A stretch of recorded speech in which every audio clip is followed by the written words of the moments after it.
Hey guys, how you doing today? So we have another scan tool that was sent to us. This is a Foxwell NT710. This is a specific scan tool for BMW. And it's advertised as an all-system scanner, runs Android 9, has 32 gigs of memory, a 5.5-inch touchscreen, internal 4,000 milliamp battery. Specifically for BMW, Mini, and Rolls-Royce. Is a bidirectional scan tool.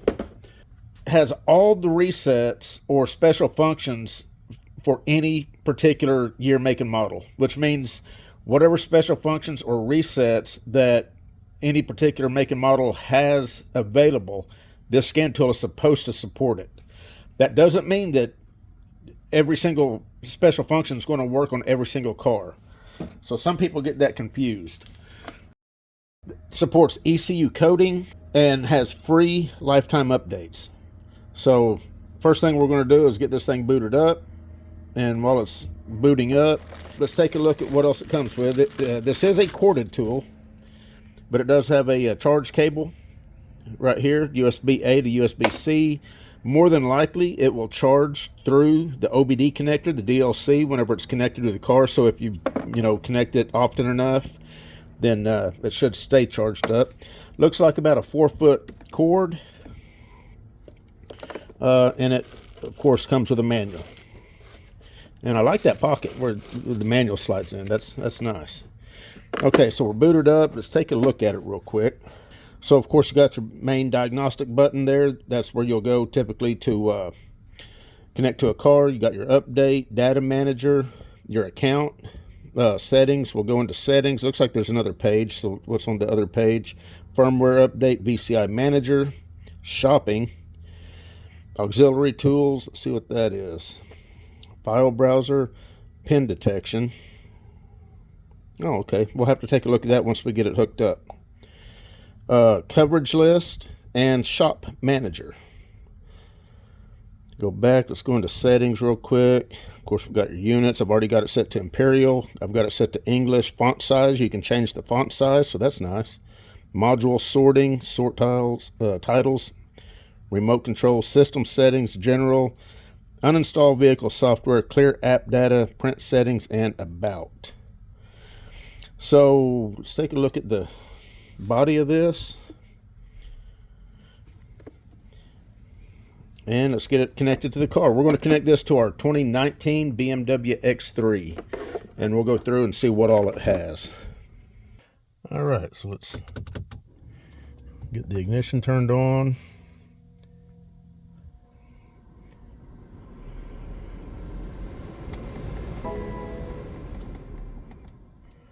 Turn down the blower. We're dealing with BMW. Smart VIN.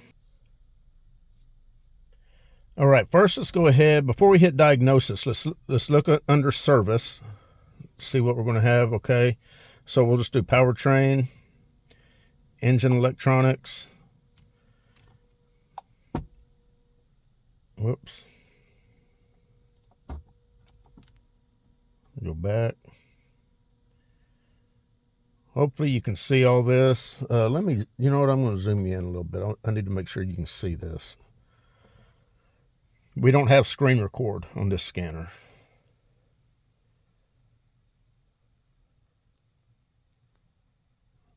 Okay, go back. Let's do transmission. You got adjustment, you got transmission oil, engine start lock. Let's go to chassis and suspension. Let me roll these windows down. It's getting kind of hot. Okay, body.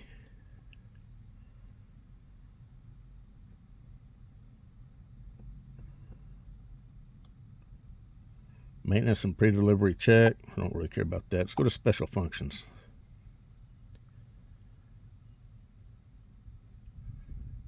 You know what?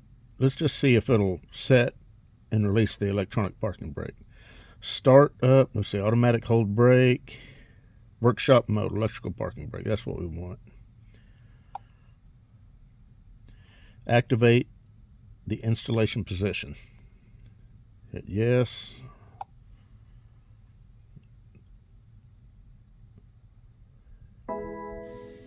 And hopefully you can hear that. Okay. Deactivate. And they're releasing. So that worked great. Yep, it sounded perfect. And then end service. So the bidirectional function seemed to work fine for that. Of course, you got battery registration, brake bleed. It says immobilizer and keys. Throttle, seats, AC learn. Looks like a pretty good selection of, you got coolant fill down there in the bottom. That's a pretty good selection of special functions. Let's look at advanced features. Okay, now it says here, advanced features. It's telling me to hook up the DOIP interface, and it didn't come with that. So I don't know if, I don't know what you'd do there. Let's just go ahead and hit OK. Let's see, if you have no experience in module programming, let's just go ahead and hit OK through that. Okay, so we're going to hit back. Let me show you this picture again. This picture, in fact, let me, I'm going to take a screenshot of this so that you'll have a good... So I'll put that screenshot up on the screen, because this is the DOIP connection that you need to connect before this scan tool is going to let you do any kind of coding. And what it is a connection to where it plugs into your DLC. Then you're going to plug the scan tool into this side of the connector, and then you've got USB to Ethernet cable that's going to plug in to the other wire that you see there. So let's hit cancel there. Without that, this particular year, make, and model, and you can't go any further with this scan tool unless you're connected. It's just a faster connection. But let's go back. Yeah, actually, that was a no. Okay, so we're going to go to diagnose. We'll do quick scan. And of course, this being a BMW, we're going to have all kinds of faults.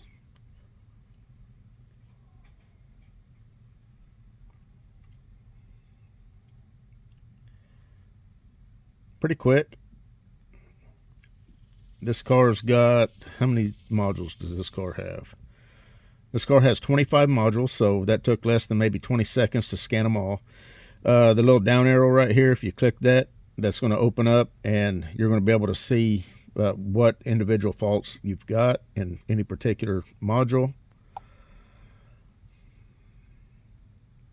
And I can see why the font size is adjustable, because even with my glasses, that's a pretty small font.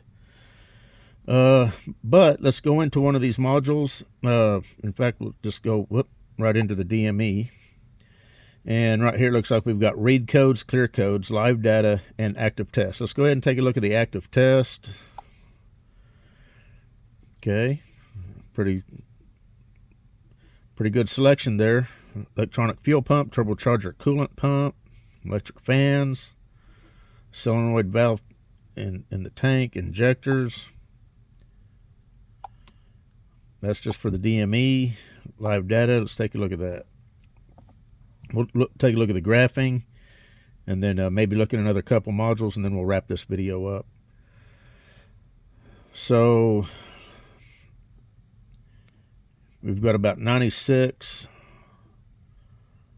data PIDs. We're going to select them all. I'm going to hit OK to that.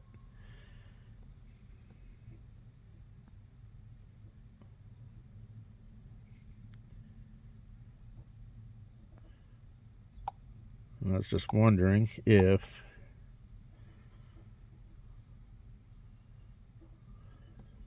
what do these down arrows do? Okay. Okay.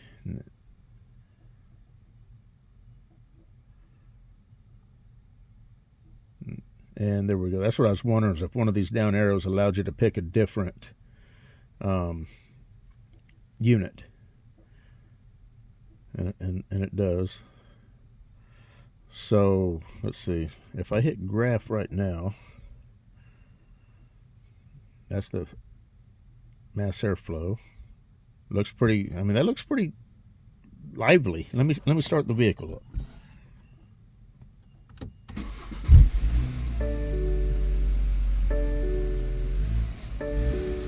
I mean, that's instantaneous.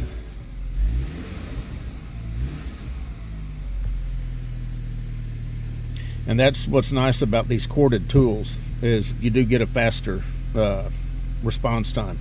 Now, if you want multi-graphs, you got this button here, and then you can select, you know, from the list of whatever you want. Merge graphs, history, record, save, pause. Let me rev it up again. We got engine speed and mass airflow is the two data PIDs that we're graphing.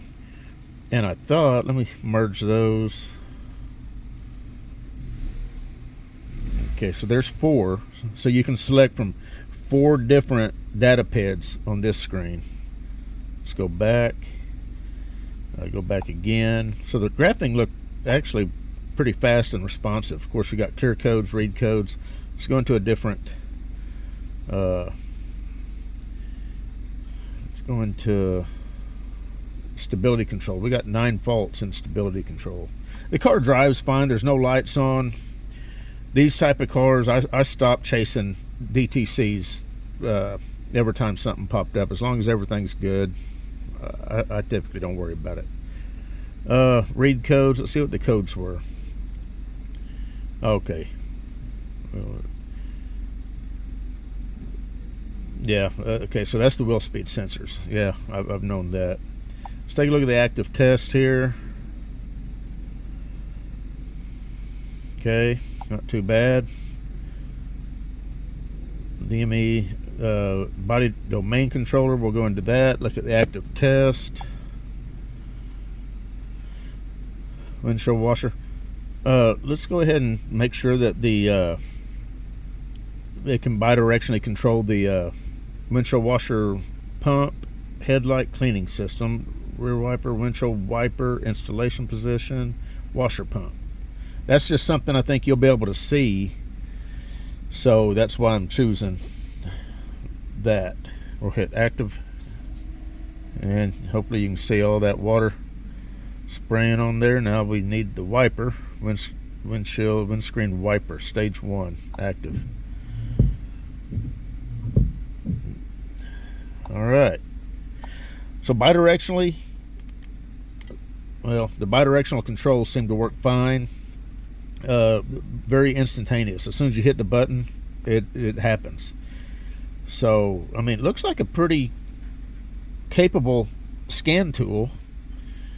You know, check the price. If you need a BMW or a Mini or a Rolls-Royce, if you own a Rolls-Royce, you know, need a scan tool for that, and you want one that's got free lifetime updates, this may be the one that you know, will work for you. It is pretty cost effective, and like I say, with the lifetime updates, I don't think you're going to be able to go wrong with that. Control modules. Quicksand control modules is where you would select what module you want to go into. Instead of doing a full scan, you just select the individual module.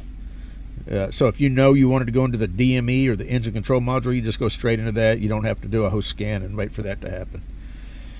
We looked at the advanced. So again, the advanced functions is the coding part of this. And on this car, it is a DOIP car. You would have to buy the additional adapter to connect it the way that picture shows, so that it can communicate properly, so you can do any kind of coding. Without that adapter, it's not going to let you go any farther.